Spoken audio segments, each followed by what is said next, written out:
Señor. Y como lo hacemos siempre, con esta oración le decimos: Señor, en este momento dispongo mi corazón y mi voluntad para ser oidor y cumplidor de tu palabra en obediencia.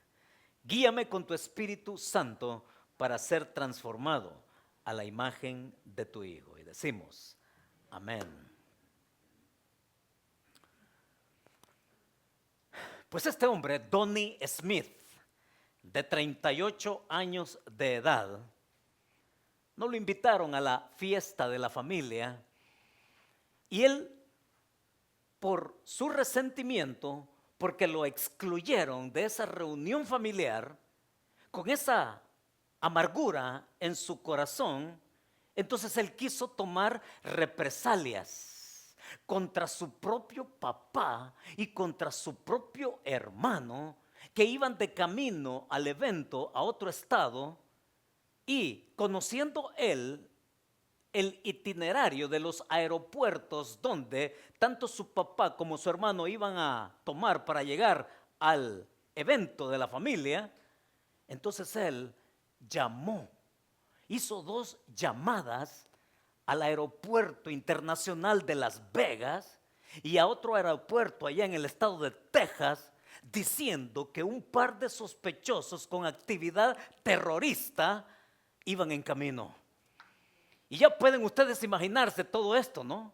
Se activó el comando antiterrorista y efectivamente cuando la unidad antiterrorista detectó que efectivamente estas 2 personas iban en camino, los identificaron, los ubicaron y en plena aeropuerto el comando antiterrorista se presentó ante él. Imagínense todo el show ahí, ¿no? Y pusieron bajo custodia al padre y al hermano. Y lo que continuó fue, obviamente, la interrogación. Y después que terminó la conversación con ellos, llegaron a la conclusión de que no había ninguna evidencia de lo que habían recibido en esas llamadas telefónicas anónimas. Así es que un juez que estuvo presente ahí, el juez Brown, les dijo: pues ustedes entenderán, ¿no?, que nosotros ante una llamada de esta índole tenemos que actuar. Y creo que ustedes van a entender las inconveniencias de haber perdido su vuelo. Así es que pueden continuar con su viaje. Mientras tanto, este chico o este hombre de 38 años fue capturado. Oiga, fue capturado y también fue sentenciado a 3 años de libertad condicional por haber hecho 2 llamadas telefónicas anónimas de esa índole. Y eso generó no solamente que perdieran el vuelo, generó que vuelos en los aeropuertos fueran cancelados, generó que otros vuelos fueran retrasados y generó casi que el aeropuerto fuera cerrado. Y todo porque él estaba resentido porque no lo invitaron al evento de la familia. Y usted pensará qué cosas las que se dan acá, ¿no? Hombre, ¿qué es esto que está pasando? Es decir, ¿hasta dónde puede llegar alguien? ¿Hasta dónde puede llegar alguien porque se siente mal porque lo excluyeron de un evento de la familia? Y oigan, si eso fue con su propia familia, ¿qué puede hacer con alguien que considere su enemigo? Ciertamente, en el peor de los casos, podríamos decir, ¿no?, que situaciones así no pasan a mal y que alguien puede decir, solo fue un ensayo, discúlpenos. Alguien podría decir, solamente fue un simulacro, discúlpenos. Alguien podría decir, solamente fue un malentendido, disculpe las inconveniencias, usted puede continuar con su vida. Pero no ese es el caso en el pasaje de hoy. En el caso real de lo que estamos a punto de ver, mis hermanos, es un peligro real, es una amenaza real. De aquí, hermanos, hay vidas en juego. Es un asunto intimidatorio donde entra miedo. Lo que estamos a punto de ver es alguien que con su resentimiento también va a generar toda una escalada de maldad y de acciones, todo porque tiene un deseo de venganza. Y es aquí donde vamos a darnos cuenta también que la decepción ya de un pueblo llamado Siquem, decepcionados por ese hombre llamado Abimelech, ahora sufren otra decepción con otro hombre llamado Gaal, en quien habían puesto las esperanzas para, pues, deshacerse de aquel que los había menospreciado. Pero resulta que también Gaal fue un hombre que quedó en evidencia su bravuconería y su aparente valentía se convirtió en cobardía al final de cuentas. Y este termina huyendo. Y entonces todos piensan que hasta la huida de aquel, aquí terminó todo y todos volvamos a nuestras vidas normales. Continuemos con nuestro día rutinario. Uno pensaría que hasta ahí llega el asunto, pero no. La vida de un hombre malo va a continuar en el escenario. Y al haberlo traicionado y al haberlo amenazado y al haberse puesto en su contra, este va a desencadenar unas acciones que las vamos a ver ahora mismo en el pasaje en Jueces capítulo 9. Mis hermanos, porque Siquem está a punto de vivir sus últimas 24 horas de vida. Oigan, esto es real, porque no pude ponerle un mejor título al mensaje de hoy: 24 horas de terror puro. ¿Por qué? Por lo que dice el versículo 42. Dice que al siguiente día, y dice también el versículo 45, y Abimelech peleó contra la ciudad todo aquel día. Estas van a ser 24 horas de terror puro, de alguien que lleva en su corazón allí deseos de venganza. Y no es simulacro, esto es miedo real. Lo que está a punto de suceder acá, hermanos, es para que todos vivan en una alarma. Algo que no esperaban va a suceder, y ahí es donde vamos a nuestro pasaje, en estas últimas 24 horas de terror puro en la ciudad de Siquem. Capítulo 9, versos del 42 al 45, encontramos nuestro primer principio el día de hoy.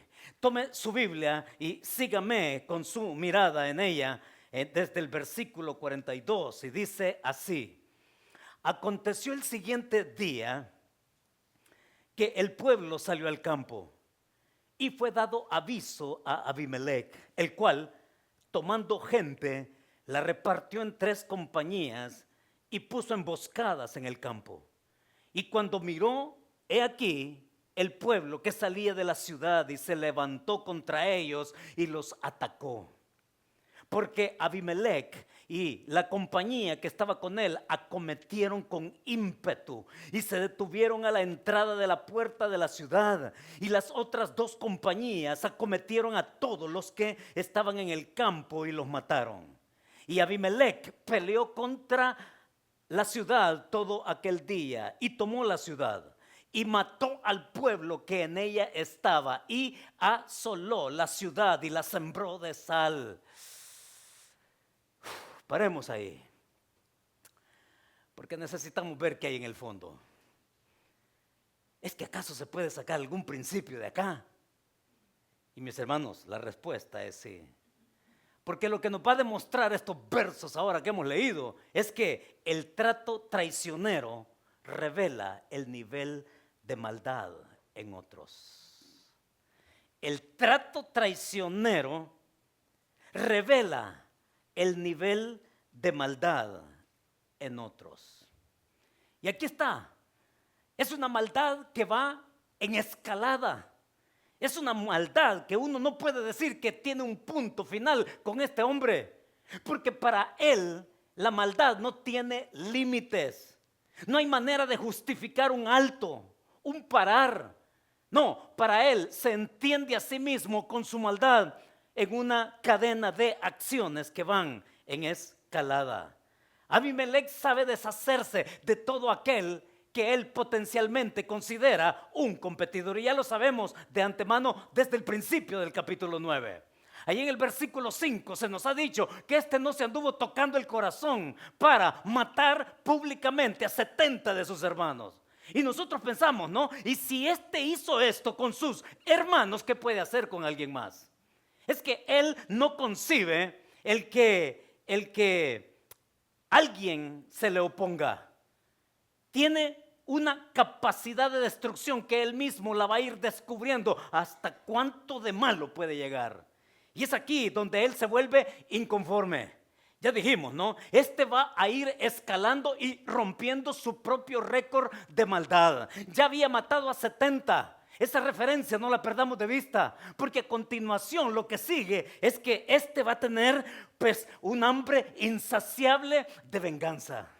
Aquí encontramos a este pueblo de Siquem, ¿no? Que podían pensar equivocadamente, bueno, como este Gaal enfrentó a Abimelech y que Gaal terminó huyendo, entonces darse por servido de que la venganza de Abimelech ya estaba completa.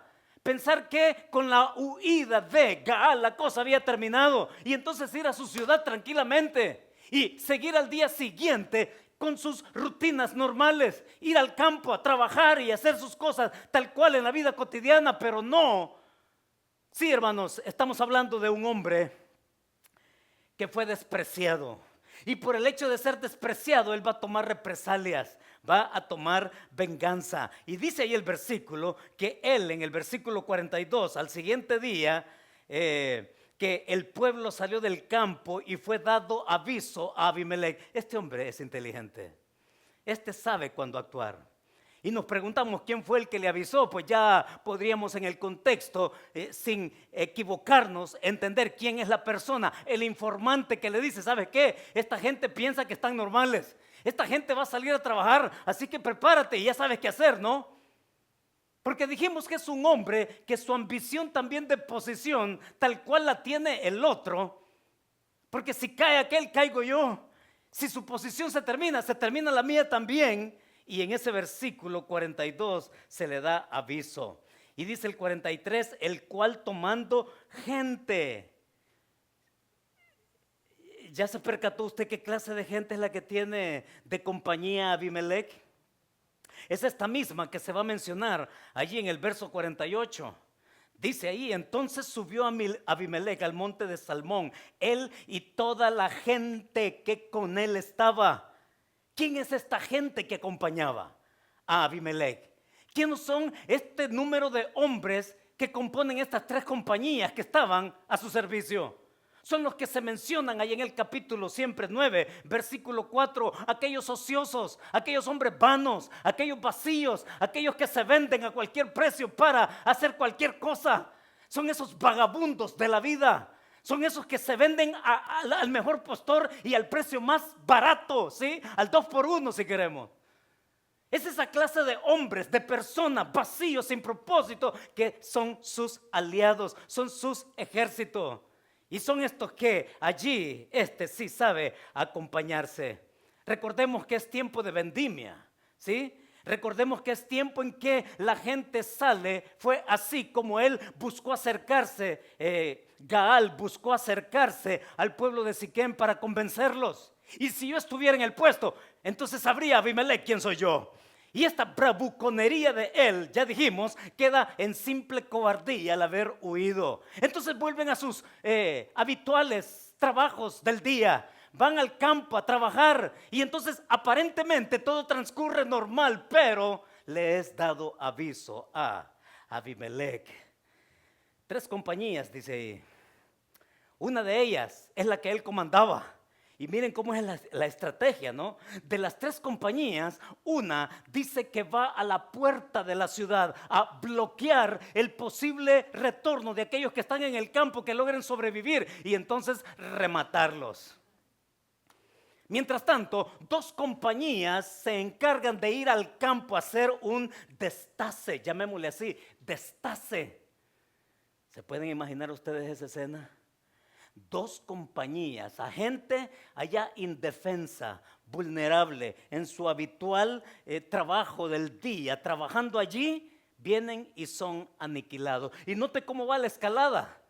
Porque lo que ya había hecho Abimelech con sus propios hermanos de matar a 70 3 años antes, ahora 3 años después, él comandando a estos hombres, a esta gente, entonces en el campo afuera mata a otros tanto, y no se nos da el número, pero lo que sí nos hace pensar el pasaje es que eran muchos más de los 70 que ya había matado.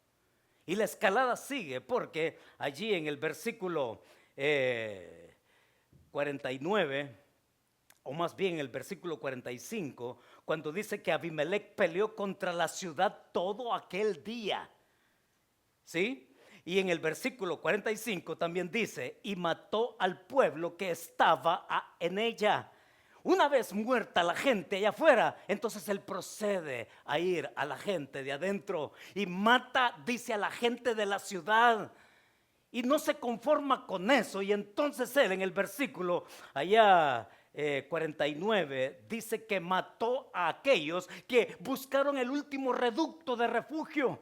Es esa ciudadela interna donde los más importantes de la sociedad se refugiaban. Y es ahí donde en esa torre escondidos, es como llamarle un búnker de nuestro tiempo. Se esconden, se refugian, el último reducto de supervivencia. Y él dice que los mata a todos. Ya vamos a ver más que hay detrás de esto. Pero lo interesante es que en el versículo 45 dice que mató a todos los que estaban afuera, mató a todos los que estaban adentro, va a continuar matando a los que están en la torre, refugiados. Y por si fuera poco, también dice que sembró aquella ciudad con sal. Es interesante esto, porque definitivamente usted se preguntará, bueno, ¿y qué significa que este Abimelech haya sembrado allí con sal la ciudad? Significa mucho, hermanos. Significa para este hombre, yo maldigo esta ciudad, yo maldigo a esta gente, y la manera en que yo la maldigo a esta gente, me voy a deshacer de ellos, porque sembrar sal en un lugar significaba que este lugar no solamente es maldito, este lugar va a quedar estéril, este lugar va a quedar inservible, este lugar va a quedar en ruinas, así, en escombros, la voy a quemar toda. Ese es el corazón de Abimelech. Y usted se preguntará, no, hombre, ¿y hasta dónde puede llegar alguien de veras en su locura de ambición, en su locura de poder, en su locura de venganza, en su locura de tomar represalias? ¿Hasta dónde puede llegar, no? Así es que este Abimelech no entiende de rendición. Yo estaba revisando las reglas de la guerra en Ginebra, firmada en Ginebra por todas las naciones que ya ustedes saben, ¿no? Y que cuando hay una rendición, pues se respeta la vida del prisionero. No, él es la ley. Él es la ley, yo soy la ley. Y han habido muchos así a lo largo de la historia. Mussolini dijo, yo soy la ley. Y por eso es que se levantan estos regímenes totalitarios, ¿no? Yo soy la ley. Allá en Cuba, aquel dijo, yo soy la ley. Y así en tantos lugares, el de Corea del Norte, yo soy la ley. Y son así, gente robotizada por la maldad de alguien. Y entonces, poco importa que alguien oprime el botón rojo y se lancen, y una vez lanzados, esos misiles ya no pueden regresar. Así es nuestra época hoy. Pues la época aquella, siembra sal, ¿ya? Y maldice esa ciudad, y maldice esa gente, y yo los juzgo, y yo los condeno, y yo los destruyo. No entiende de levantar una bandera blanca y decir nos rendimos. No entiende de rendición. Él lo único que entiende es de destrucción. Así que, hermanos, nos enfrentamos a un hombre así, ¿no? Y eso de marcar territorio, yo marco territorio aquí, esta es mi ley. Marco territorio con sal, ¿sí? Y nos preguntamos, bueno, ¿y hasta dónde puede llegar alguien? Entonces viene una pregunta aquí para todos nosotros el día de hoy. ¿Se ha preguntado usted hasta dónde puede llegar su nivel de maldad? Me la hice a mí mismo y me la contesté bien fácil. Me la contesté bien fácil a base de cuán ególatra yo puedo ser, ¿sabe? Muchas veces nos respondemos preguntas de esta clase sobre la base de nuestro ego, porque nuestro ego nos lleva siempre a compararnos con los peores. Y cuando nos comparamos con los peores, somos unos tremendos santos todos, ¿no es cierto? Cuando nos comparamos a alguien como este, podríamos decir, mire, sí, yo soy malo, pero no llego a tanto, ¿verdad? No, mire, usted puede decirme a mí lo que quiera, pero llegar a eso, nunca. Sí, yo podría haber hecho alguna que otra cosita por ahí, pero no, yo no sería capaz de llegar a tal extremo. Y nuestro ego nos invita a ser también solidarios con nosotros mismos. Pensamos que no somos capaces de llegar a niveles horribles de alguien que, como este, llega también, mis hermanos, a gratificarse, ¿sí? A gratificar su maldad, él la gratifica con destrucción. Y claro, comparándonos con Abimelech, este es el gran malo y nosotros somos los grandes buenos. Pero cuando nuestro ego nos invita a compararnos, mis hermanos, sí, podrá decir alguien, no, yo jamás he matado a alguien. No, yo nunca he hecho cosas terribles como la que hace mucha gente. Y entonces pensamos en las cosas escandalosas que todos critican, que nosotros mismos hemos criticado, ¿no es cierto? Criticamos y criticamos por todo lo escandaloso que puede hacer algo, alguien. Pero lo cierto, hermanos, es que yo hice una lista de 6 cosas, ¿saben? No de cosas escandalosas, no de cosas públicas, no de cosas masivas, no de cosas que por lo general todo mundo a la vista lo podría censurar y estar de acuerdo. Yo tengo 6 cosas acá. La primera es el orgullo. Somos tan orgullosos. Y entonces el orgullo se muestra de distintas maneras. Y el orgullo a mí me lleva, óigalo, a reprobar, por ejemplo, la nacionalidad de alguien. Y pensar y verlo de menos. Eso es tan criminal como un Abimelech. ¿O qué tal? Sí, discriminar una que otra raza. Y siempre queremos que nuestro origen étnico o nuestra nacionalidad de donde vengamos, siempre la queremos de alguna manera soplar y que suba lo más alto que se pueda, ¿no? Disminuyendo la de otros. Es que nos gusta demeritar.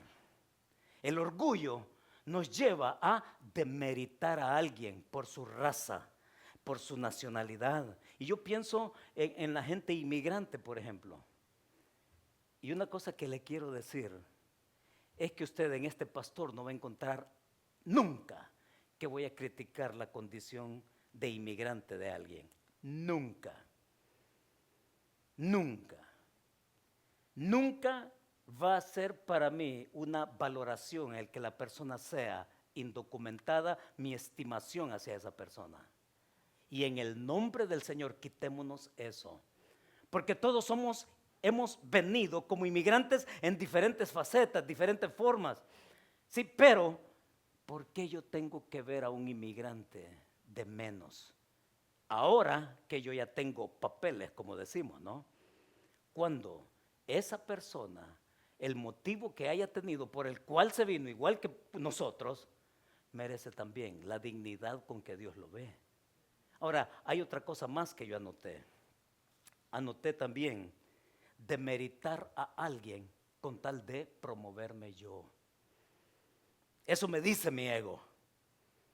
Algo más, llevar una doble vida, esa que no es pública, esa que solamente la vivo yo adentro de mí, que nadie la ve, que es por apariencia y que entonces la sabemos manejar muy bien. Oiga, eso es tan criminal también como un Abimelech.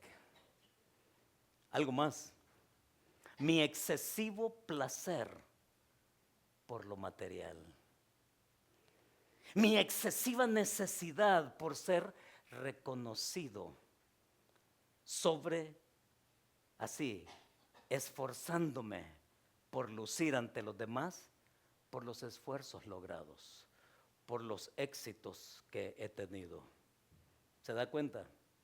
El orgullo nos puede llevar a una mala jugada y pensar que, pues, yo no soy tan malo que aquel. Todos podemos ser santos en ese sentido. Ahora, la lista que leímos de Pablo en Efesios capítulo 4, mire, si estas 6 nos dice algo de lo que puede ser el orgullo, vaya a la lista que Pablo se maneja en capítulo 4 de Efesios, ¿no? Y es interesante, pero cuando venimos a Pablo, y esta es parte de la aplicación de nuestro mensaje, está Pablo diciendo allá, contrastando la vida que se tenía antes de estar sin Cristo. Y él va a describir esa vida como una vida tenebrosa, corazones entenebrecidos, dice él, oscuros.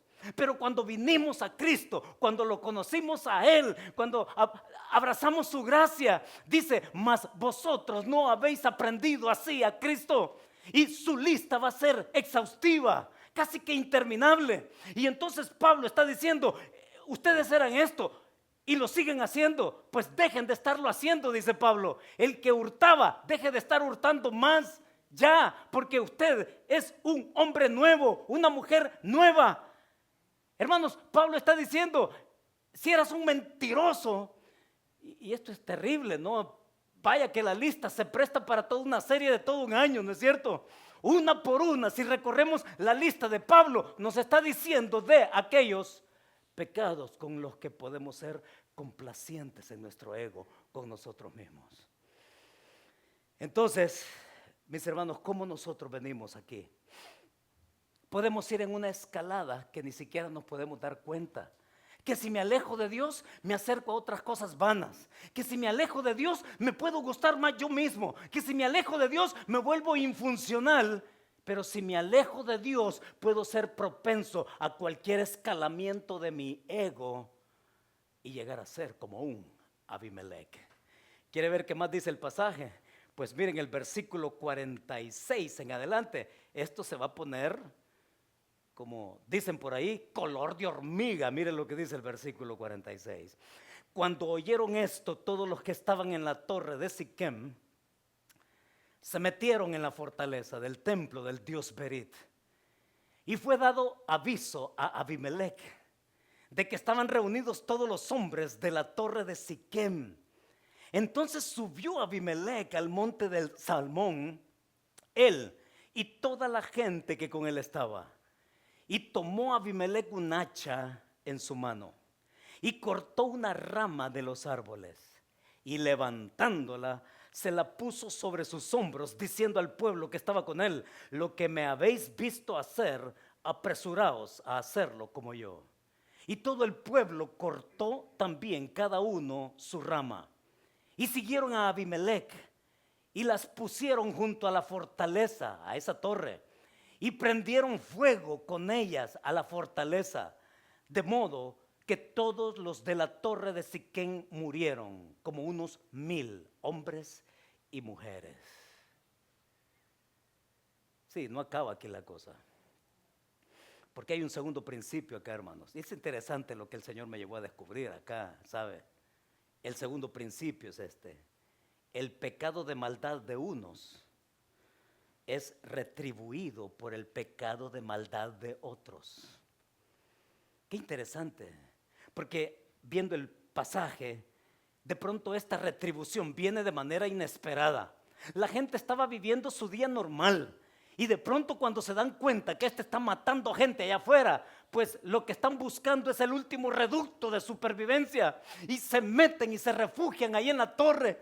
Ahora, noten los detalles, por favor. No nos perdamos los detalles, porque esta gente, les recuerdo, ninguno en Siquem es inocente. Tengámoslo claro, ninguno en Siquem, en esa ciudad, es inocente. Recordemos que todos los de Siquem estuvieron de acuerdo con Abimelech cuando lo propusieron como el líder de su ciudad, porque es hijo de nuestra ciudad. A sí, y lo financiaron para que tuviera los recursos de ir a matar a 70 de sus hermanos. Todos aquí son culpables, ninguno se salva. Y lo interesante es que en el pasaje encontramos algo, hermanos, que Dios permite, que la misma maldad de uno castiga la maldad del otro. Y este va en escalada también. Y es una maldad, ¿sabe? No solamente se trata de maldad de violencia, se trata de maldad de inteligencia. Es un hombre que va a por todo y entonces lo que nos habla aquí el pasaje del 46 al 49 es el clímax, es el último peldaño, es la última grada que este va a llegar y va a ser destrucción total, venganza total. Y saben, es interesante que es tan, pero tan implacable el odio, la venganza de este hombre, oiga, que se da todo el tiempo para que la muerte no sea súbita. Es decir, esto es bien diferente de cómo alguien podría matar con una espada a una persona, ¿no? La de huella y ya, ahí queda. No, este es tan implacable que va a usar el sufrimiento para que esa muerte sea dolorosa lo más posible. Y note los detalles, por favor, porque dice que se toma el tiempo, ya que estos están allí en la torre. Este va con su gente allí al monte Salmón y dice que toma un hacha y que va con su gente y corta una rama, se la pone sobre sus hombros y le dice a su gente, hagan como yo he hecho. Y saben, un tipo malo que muestra inteligencia y que influencia a otros con su maldad. Hagan lo mismo que yo. Y vienen estos, se toman todo el tiempo de cortar la madera suficiente, regresar, poner la madera en esa torre, prenderle fuego y va a ser una hoguera siniestra, una hoguera humana. Y nos da el número también, más de 1000 gentes, entre hombres y mujeres. Esta gente réproba. Es que, hermanos, la maldad es inteligente. Sabe que la psicología estudia la maldad, así como hay psicología laboral, psicología del desarrollo, psicología industrial, psicología forense, psicología militar y todas las psicologías que hay una rama de la psicología que es la psicología cognitiva, psicología inteligente que busca entender por qué la persona es mala. Y cuando yo leo todo lo que dicen, pues lo que dicen es cierto. Porque dice que una de las propuestas que tiene la psicología cognitiva es que a mayor inteligencia, óigalo, a mayor inteligencia la persona tiene mayor capacidad de maldad. Y al tener mayor capacidad de maldad, tiene mayor alcance de causar daño a cualquiera. Y la describen como es, pero no hablan del origen de la maldad. Y una de las cosas que sí la Biblia menciona y que los psicólogos deberían de saberlo, entenderlo, es que la maldad nos es inherente a todos. Nacemos siendo malos. La persona no es mala porque hace cosas malas. La gente hace cosas malas porque somos malos. Nos es inherente el pecado de la maldad. Y una persona que está propensa a eso va a hacer cualquier cosa y va a tomar una escalada descomunal y desconocida que nadie podría imaginar. Y entonces estos que trabajan sobre la psicología cognitiva hasta tipifican cómo es el perfil de la persona con su maldad. Y entonces dicen que una persona inteligente en su maldad es una persona que siente placer en hacer daño. Es esa persona que siente placer por hacer daño y se le llama en sus términos perverso. Y dentro del tipo de persona también que actúa de esa manera, con saña, con inteligencia, con su maldad, dando rienda suelta todo lo que pueda, también dicen ellos, es una persona que descarga muchas de las cosas que en su vida ha pasado. Gente con eventos desastrosos en su vida. Es una manera de comunicación. Es una manera que un hombre que ha sido violado de niño viola a niños también. Y así se repite, se replica una maldad de muchos, en muchas maneras. Entonces la maldad es tan intrínseca en nosotros, tan interior, la llevamos, es tan portátil que la podemos mostrar de tantas maneras todos los días. Sí. Así es que esa maldad que todos llevamos dentro, hasta podemos ser estudiantes de alguien más perverso. Y entonces no es noticia, ¿no? Hasta series de televisión hay de aquel que, queriendo emular la maldad de aquel, pues toma y tipifica las mismas características de aquel y tiene el mismo patrón y actúa de la misma manera, y este termina matando más que aquel. Y miren, la maldad llega en un escalamiento que ni la persona, aquel que se suicida en un primer momento, nunca lo pensó. Su propia maldad lo lleva incluso a autodestruirse. Se destruye, ¿ya? Y ese es el pago de su pecado, de sus actos. Y una persona que actúa con maldad se va a enfrentar a las autoridades. Mata a uno, pero lo matan a él también. El ser humano es autodestructivo. Entonces, hermanos, venimos acá y me llama la atención algo, ¿sabe? Porque hemos dicho, ninguno en Siquem es inocente. Aquí todos son culpables. Aquí todos merecen morir. Aquí todos tienen las represalias de este como pago de su pecado. Pero me llama la atención algo. Y es eso que este hombre usa para marcar ese territorio: la sal. Es interesante cómo Abimelech contrasta con otro símbolo que tenía Siquem. Siquem, sí, ahí creció un niño. Ese niño que se llama José. Y en los terrenos de Siquem, este fue vendido. Tenía 17 años José cuando desde allá, cuando fue a buscar a sus hermanos, ahí planearon ellos venderlo. Lo metieron en aquel pozo, lo querían matar, ese era el plan, pero pasó una caravana ahí, no, mejor vendámoslo. Y en esos terrenos de Siquem, José fue vendido y fue llevado a Egipto como esclavo. Y allá, oigan, José vivió toda su vida en Egipto. José nunca regresó en vida a su tierra, él vivía aquí en Siquem. Y había un símbolo ahí en Siquem que su papá Jacob compró.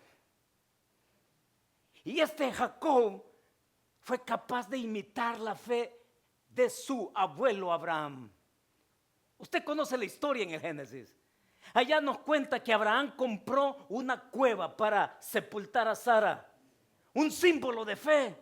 Allí lo que Dios le había dicho: te voy a dar descendencia y te voy a dar tierra, va a ser tuya, yo te la prometo. Y Abraham lo creyó de tal manera que éste compró una cueva, esa que le querían regalar, pero no, él dijo: yo la compro. Y la compró en fe de que esta pequeña parcela, esta pequeña cueva de Macpela simboliza lo que Dios nos va a dar en propiedad. Y Jacob imitó esa fe, porque nos cuenta ahí el Génesis también que Jacob compró una propiedad de Hamor, el fundador de la ciudad de Siquem. Y dice que la compró.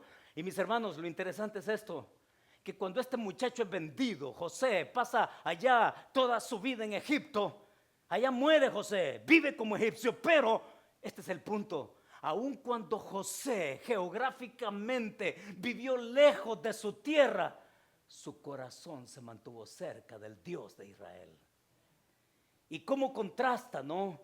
Ese símbolo de José, ese símbolo de Jacob, ese símbolo de Abraham, que José, allá lo lee usted en el capítulo 49, 50 del Génesis, va a decir: y les hace prometer a sus hermanos cuando yo muera, y cuando lo embalsaman al estilo egipcio, él pide que sus huesos sean regresados. Y precisamente José es enterrado en los patios de Siquem. Hay una marca de fe. Y mis hermanos, hay una marca de fe en donde nos recuerda que estar lejos geográficamente podemos vivir cerca de Dios. Y el punto acá que nos da la escritura, la narrativa, es que nunca vivir lejos de Dios va a ser una alternativa para aquel que se llama hijo suyo. Nunca, es inconcebible, es impensable que como hijos de Dios podamos pretender que se pueda vivir lejos de Él. No se puede. Es que Dios nos ha dado su sello, nos ha dado su marca y nos lo ha dado todo en su Hijo Jesucristo. Entonces, hermanos, venimos acá con este hombre, marca su territorio con sal. Lugar maldito, lugar de infertilidad, lugar de desastre, pero hay una tumba que les dice, ¿sabe qué? Se puede vivir cerca de Dios. Y aun cuando se pueda vivir cerca de Dios, otros van a preferir la maldad. Sí, hermanos, la maldad escala niveles que ni nosotros mismos podemos llegar a creer que podemos llegar a eso. Destruye a otros y la maldad es capaz de llevarnos a autodestruirnos. Además, no solamente es el hecho de que, bueno, me muero y aquí se termina todo, no, es que nos enfrentamos a otro asunto peor. Y es que la Biblia nos habla de condenación eterna. Es que la Biblia nos dice que para toda persona es inevitable la eternidad. Toda persona va a enfrentar la eternidad. Lo que va a hacer la diferencia es cómo vamos a enfrentar esa eternidad. En gozo completo y victoria y vida eterna, gozando de la presencia de Dios, o una eternidad en condenación, que es peor, pero mucho, infinitamente peor que morir terrenalmente. Entonces, hermanos, es una retribución que sí se puede resolver acá en la tierra cuando le entregamos nuestra vida a Cristo. Y aquí viene la verdad con que nos llevamos a casa, y la verdad es esta: cualquier nivel de perversión será expuesta con la retribución de vida. No podemos pensar que porque hay algo íntimo, personal, escondido, doble vida, lo que sea, es un escándalo abierto a los ojos de Dios. Y cualquier cosa con que nosotros nos sintamos cómodos con nuestra propia maldad, tratando de esconderlo, óigame, es un escándalo abierto delante de Dios. Entonces, como hijos de Dios que nos toca, ¿por qué no dejamos de implicarnos más en nuestra propia maldad y venimos a Él? Porque entre más me implique en mi propia maldad, eso significa que me estoy alejando más de Él. Y para cortar eso, entonces podemos venir a una cercanía y reconciliación con el Señor. Todo nivel de perversión va a ser expuesto con la retribución de vida delante de Dios. Y con eso oramos. Padre, muchas gracias. Ciertamente,